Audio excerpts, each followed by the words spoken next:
Hey, this is Richard. We first shared this interview on How Do We Fix It about a year ago.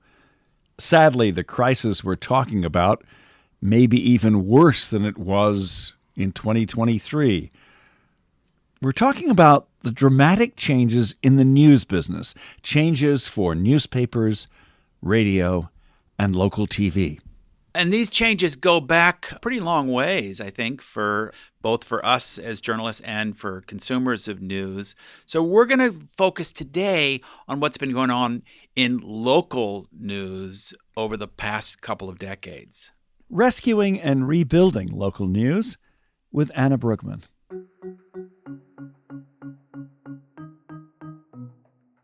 The loss of local journalism really started happening at the advent of the internet. The internet disrupted the local journalism model. By almost every metric by which you would measure a healthy community or a healthy democracy, it trends the wrong direction when local news leaves.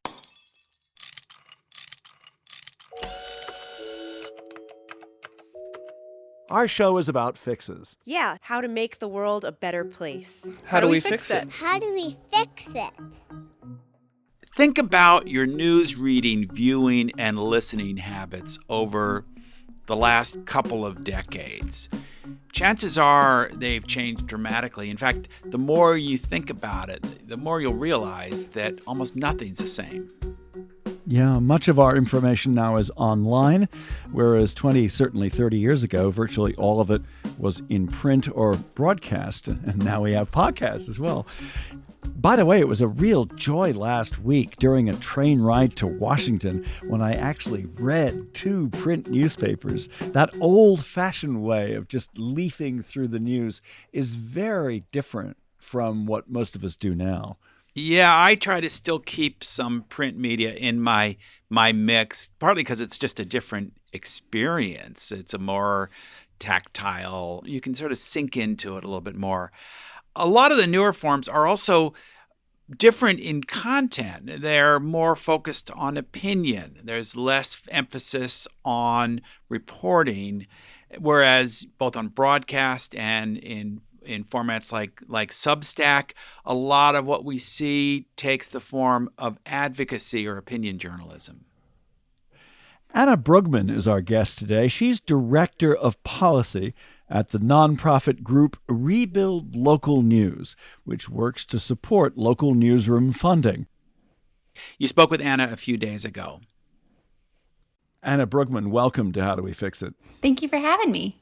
Your website says that local news has collapsed. That's a pretty dramatic statement.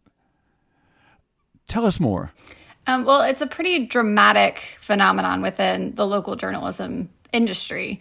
In the last 20 years, more than 2,000 newspapers have closed in the United States. There's been a 57% loss of newspaper newsroom employees, even as the population has grown. So that's almost 60% fewer local journalists covering things like city councils, like local elections, like what's happening in schools, like high school football games, all of the information that communities find valuable and help communities learn about themselves and solve their own problems. Those are the results. What are the causes of this collapse? So it depends who you ask. The loss of local journalism really started happening at the advent of the internet. The internet disrupted the local journalism model, the journalism model broadly, but particularly the local journalism model in a way that technology always does. The telegram disrupted the journalism model. Radio disrupted the journalism model. But what was particularly acute with the disruption of internet is that it kind of hoovered all of those advertisements that used to go into local news. And this starts with Craigslist, really.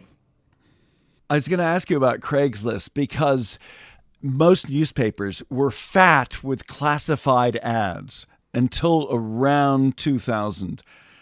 And then the classified advertising went online and newspapers became a lot thinner, and I guess their revenue was much smaller as a result. Mm-hmm. Yeah, classified ads were really kind of where you started to see this happening. Craig Newmark, the inventor of Craigslist, is now a funder of local journalism. So we should make sure we state that. But yeah, classified ads was really where you started to see this. And that expanded into programmatic advertising. And so when you're logging on to a web page or even reading a local journalism article, an advertising box, that advertising, there's like a rapid auction happening behind the scenes, and bidders are bidding to place advertising in that place. That's programmatic advertising. And there's a duopoly, which is a monopoly of two people in the programmatic digital advertising space, and that's mostly Google. And so that digital advertising and the proliferation of internet platforms massively disrupted the journalism business model. And there were many slow to adapt to those changes, which also exacerbated the way that it affected the local journalism field. So since around 2000, local newspaper advertising fell off dramatically, down around 80%. 80% in the last 20 years, and subscriptions now account for a larger revenue percentage than advertising. And that's remarkable because for much of the epoch of commercial journalism in the United States, which is roughly about 100 years, advertising has underwritten or subsidized the production of journalism. Journalism itself does not sell, typically. It's not a huge money-making endeavor. What sells is people who are reading the journalism and the audience that attracts. And then you can sell that audience to advertisers who take out advertisements. That subsidizes the cost of creating that journalism. But that model doesn't work anymore. You mentioned this in your first answer, but what's the cost of this collapse to towns, cities, and counties across the country? Mm-hmm. Well, by almost every metric by which you would measure a healthy community or a healthy democracy, it trends the wrong direction when local news leaves. And so you have, when local news leaves a community, fewer people vote. Incumbents are more likely to win elections. Fewer people run for election. People are less likely to know the name of their representative. People are less likely to Google the mayor. Just all sorts of civic behaviors declines.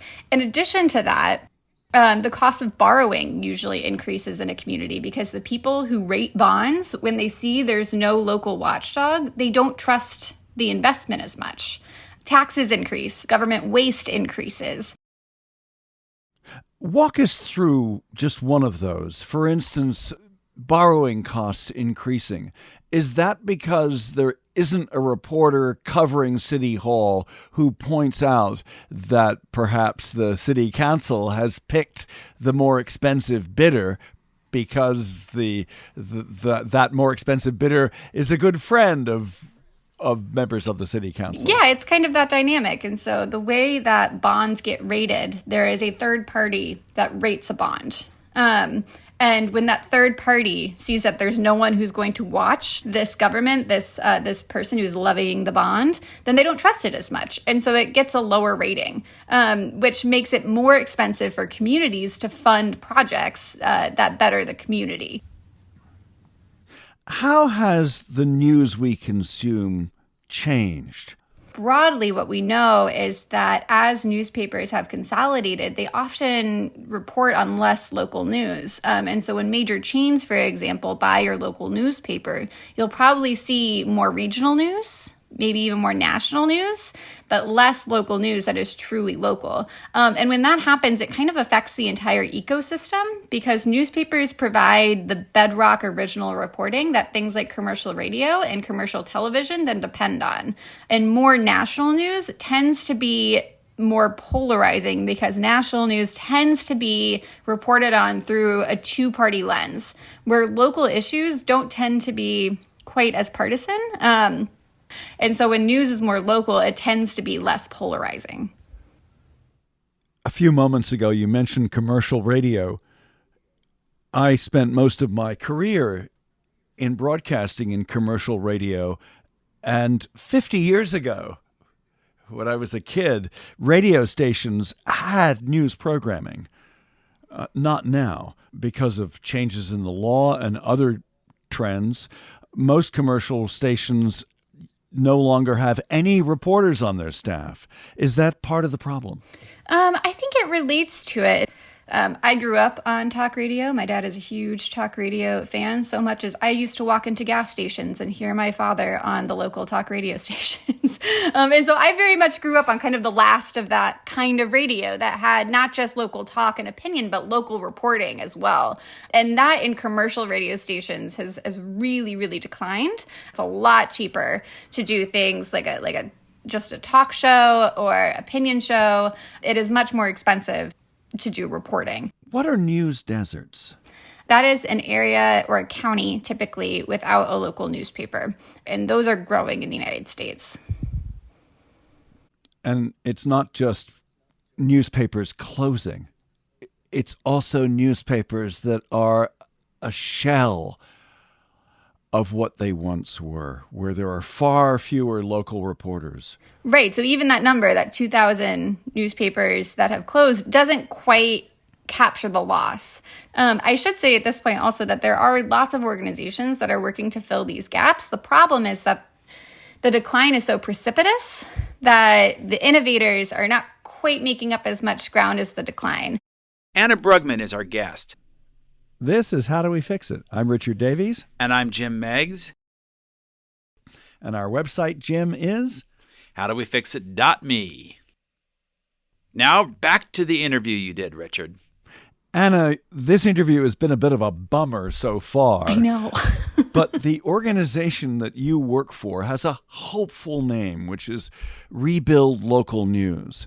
So what's the premise of Rebuild Local News? The premise of Rebuild Local News is that we want a better local news system than we had before. The idea is not to stuff local news back in the bottle. We're talking about a better, more inclusive, more robust local news system than the one we had before. So what are a few examples of how this could be done? So Rebuild Local News works in the area of public policy. And so I'm going to talk a lot about public policy, but that's by no means to undermine other solutions in the space, like business model innovation, which is really important, and lots of commercial newspapers are undertaking it, like nonprofit news, which is one of the most rapidly expanding areas in the field of local journalism. I think it's 3 in 5 nonprofits that exist today didn't exist 5 years ago, which is pretty incredible. It's not to undermine public broadcasting, but I work in public policy, which we think is a really important piece of this puzzle to help sustain other solutions within the local journalism field. Public policy and government initiatives to boost local journalism are really nothing new.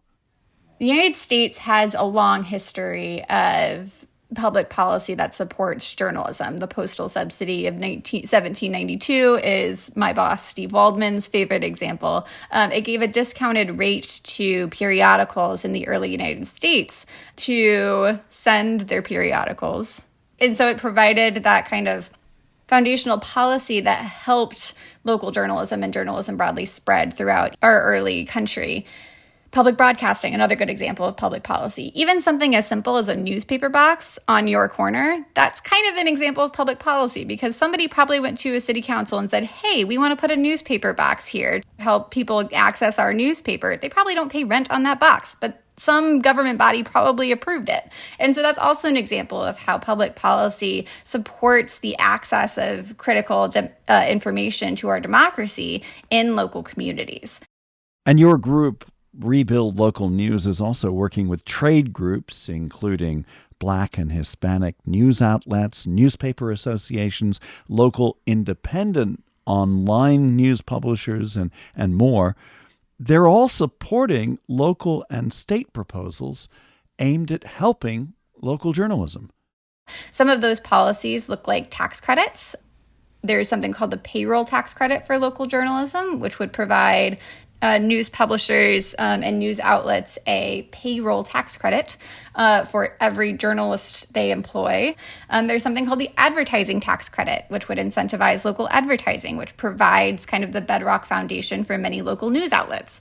There's an approach that was originally passed in New York City that allocated a portion of government advertising to community news outlets. Every government has an advertising budget. They weren't spending that advertising budget in local news outlets, and this mandated that a proportion of it be spent in local news outlets. So instead of spending the tax dollars on national publications or nationally owned media, it goes to local media, right?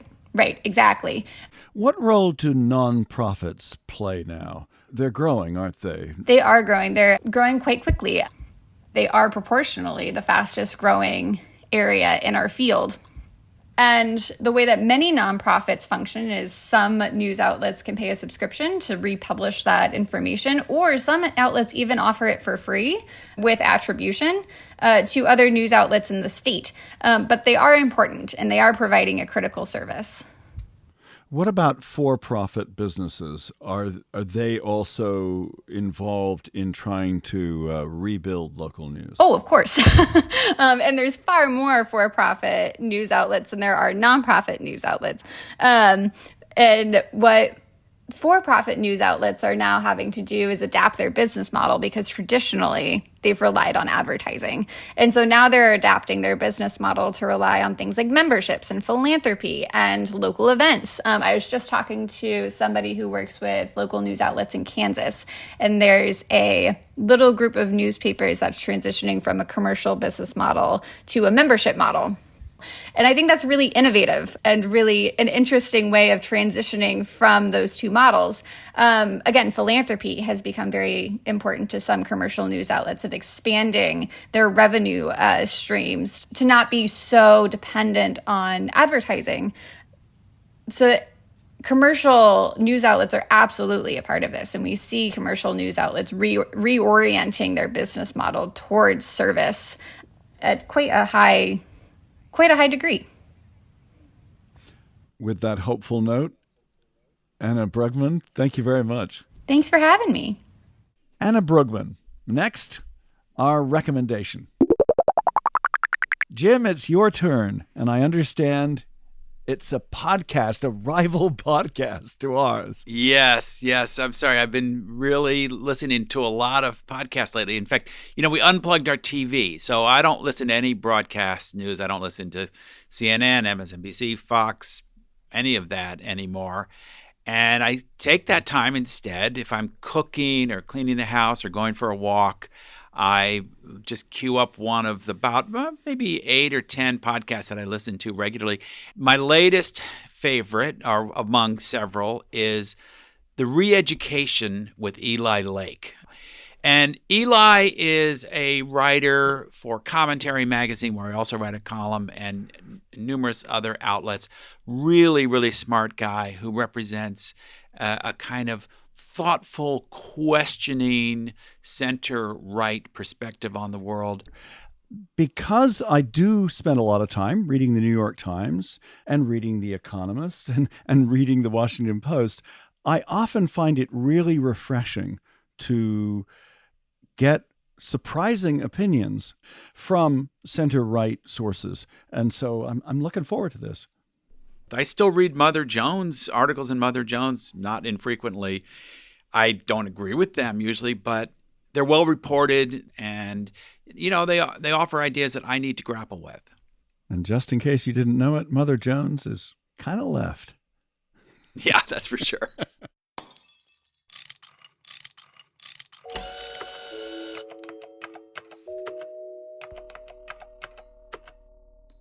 Anna Brugmann of Rebuild Local News, a little bit unusual for us as a guest because she is an advocate. She's speaking on behalf of a nonprofit group, but I thought that her views, her information were valuable as we consider changes in journalism. What were your impressions, Jim? It's great that the organization exists, and I thought Anna's perspective was really smart. We need people really puzzling over these problems.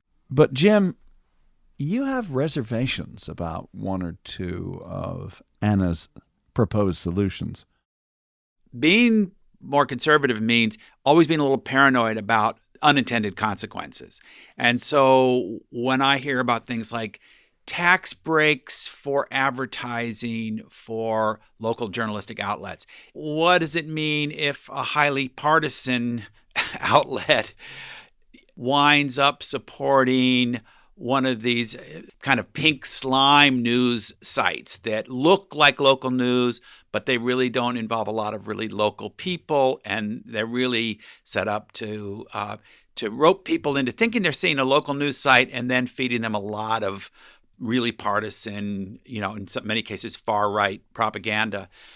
So how do you guard against that? Do you now you need an agency to make sure that it's a real news site and it's not a bogus news site? And anytime the government is trying to encourage people to give money to a certain kind of business, there's an opportunity for some sort of corruption or somebody to game the system. So you don't like the proposed law that would mandate support for journalism, for local journalism, and require government agencies to spend a certain percentage of their advertising dollars on these local news sites as opposed to nationally owned media? I do and I don't. I mean, I feel like I'd love it if they would do that in an even-handed way. I wouldn't love it if they use it to reward their journalistic friends. And, a lot of journalism these days, as Anna pointed out, it's and as we'll hear more in the next episode we do on journalism, it's not all done by the traditional independent, journalistic advertising supported outlets. Often it's done by groups that are advocates of some position to some degree. That's fine with me, but maybe it's not so fine if we're asking for government funding. And how do we make sure that that these government agencies aren't just funding the outlets that they like and not the ones they don't like? I don't know. I might be being a little paranoid here, but I do think these things have to be really thought through, even though the intention is great. And certainly, anything we can do to boost the finances of local news without getting involved in the government putting its thumb on the scale of what gets published, I think that's great. I'm really struck on a sad note about the decline in the number of reporters that are covering City Hall and covering local events. I think we need some forms of traditional journalism. We need reporters and we need editors. Many people who put themselves out there as reporters or commentators often have pretty big egos and a very healthy confidence in their own opinions. And without someone going, hey, wait a minute, have you checked your facts on that? Or have you interviewed that other person who has a different point of view? If we don't have that spirit in our media, then I think we've really lost something. I couldn't agree more. In fact, when I publish in outlets that operate really quickly and don't do a lot of editing, it kind of makes me nervous. I want somebody to say, hey, wait a minute, did you really think through the counter argument to this point you're making, or did you talk to enough people? I know that you get nervous when you're writing for a publication that doesn't check you. I did one better than you, Jim. I married my editor. A wise man. It's How Do We Fix It? I'm Richard Davies. And I'm Jim Meggs. Thank you for joining us. Our producer is Miranda Schaefer. This show is a production of Davies Content. We make podcasts for companies and nonprofits. Our website is daviescontent.com.